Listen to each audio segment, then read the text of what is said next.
Tell you what, boys, brings a tear to my eye that we're back here talking camp. I mean, I'm so happy. Yeah. How is it feeling being out there watching the boys?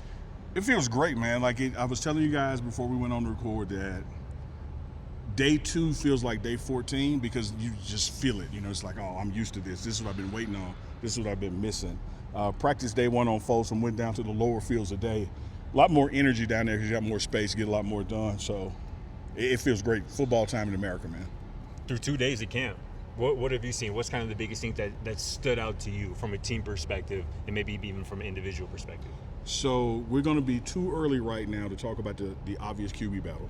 For sure. And it's probably still too early to talk about who won offense or defense. Mm-hmm. Defense tends to have the upper hand. My biggest takeaway, and it's almost an I told you so moment, is that these guys are in football shape. Yeah. So much so that at the end of the practice, Coach Prime called out to Swayze and said his entire staff, appreciate you, thank you. These guys are ready to practice football. Awesome. I've been with Coach Prime now 6 football seasons, and this is the first time I've seen the football coaches get a team that is in football shape to practice. It always takes about a week or two, and then you're really into it. These guys were ready day 1, flying to the ball. Coach Swayze did a phenomenal job. You said it's a little too early to declare winners. Yeah. But Carter, we just talked to Carter, and he said day 1, offense was running the hell out of the ball, and they low-key won the day because of it. Did you see something similar in terms of emphasis on the run game and it looking pretty sharp for a day 1? There are times in these situations, particularly as camp goes on, you kind of shy away from talking too much to give up a competitive advantage. But Coach Prime has said it publicly, Coach Sherman said it publicly, we're going to run the ball. And when you look at 2 practices, the red zone situations, we're running the ball. Mike has looked good. Dallin Hayden has looked good. The defense has had to buy in, try to stop the run.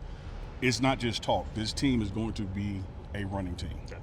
Other side of the ball, we talked to Coach Livingston today after practice. And you mentioned at the top here, like, you're feeling more comfortable. It seems like he's already more comfortable. Year 2 for him, obviously. Mm-hmm. Just what changes, what leaps do you think this defense can make second year under this coordinator, under this great defensive mind, really? Well, I haven't broken it down on the defensive side of the ball, but one thing I want us to keep in mind that from a team perspective, this spring you were 53% new players. Now you're about 47% new players. I don't know where they're majority or minority at, but when you look at the synergy of, for the first time since Coach Prime's been coaching football, you got returning coordinators.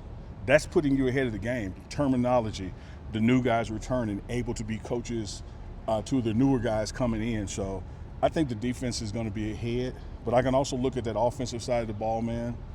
Adding a Byron Leftwich to the room or Marshall Faulk to the room, how does that not elevate the room? Most definitely. You mentioned it during the presser with DJ that he was the player of the day for day 1 at camp. Why do you think he earned that? What did you see from DJ, and maybe who was a standout maybe today from day 2 of camp? His football IQ, his energy and effort, his knowing not just his assignment but everybody else's. Yeah.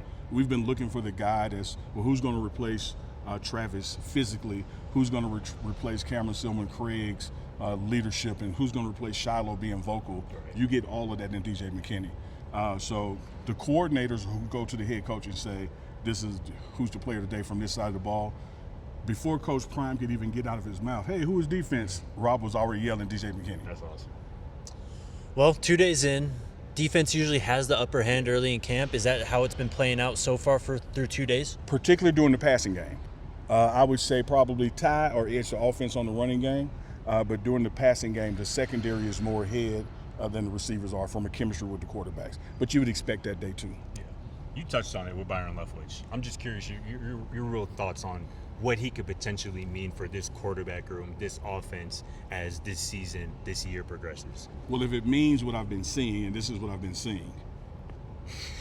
Locked in. I've seen every quarterback he talks to hanging on every word he's saying, because they realize this is a guy who coached Tom Brady. Yeah. This is a guy who did it himself, high school, college, and the pros. Why would I not listen to him? Right. So as the installs are taking place and he's talking to the 2 quarterbacks that are sitting out and letting them know what to do or what they should be looking for, and then they change places, you see them hanging on every word that he's saying. As they should. It has to elevate it. Last thing, Charlie announces yesterday he's medically retiring. Just, do we expect to see him around the football team at all this year? Just what can you share with us about that? I think that's going to be his decision, time-wise, trying to go to dental school and stuff. But the invitation is there. It is open door to him. He is so much a part of this team. As Coach Prime announced, he's keeping the scholarship. And so I reached out to him as well and said, look, I don't know what your plans are, but if you ever want to give this a try, we got a seat in the microphone for you, brother. Come join the DNVR pregame show. You can't find just a better person. And I used to tell Charlie all the time, to be a great player, you got to be a great person. That's why he was a great player. Whatever he does next, man, he's going to be phenomenal. He's just a solid guy. He's going to be missed. That's day 2. We'll be back for day 4 on Friday? Yes. I'm so happy to be back. Yeah. It's great to be Yeah, back. we're rolling, man. It's football time in America. Yes, Guess sir. what Friday, day 4 is? 4 weeks until game day. Bam! Oh, It is literally he knows. August 1st, and we play in August. It will be Ben Fitness at the days until week 1 on Friday. And you'll be able to say this month. I like that. Yeah, I'm looking let's forward to go. Friday. See you Friday.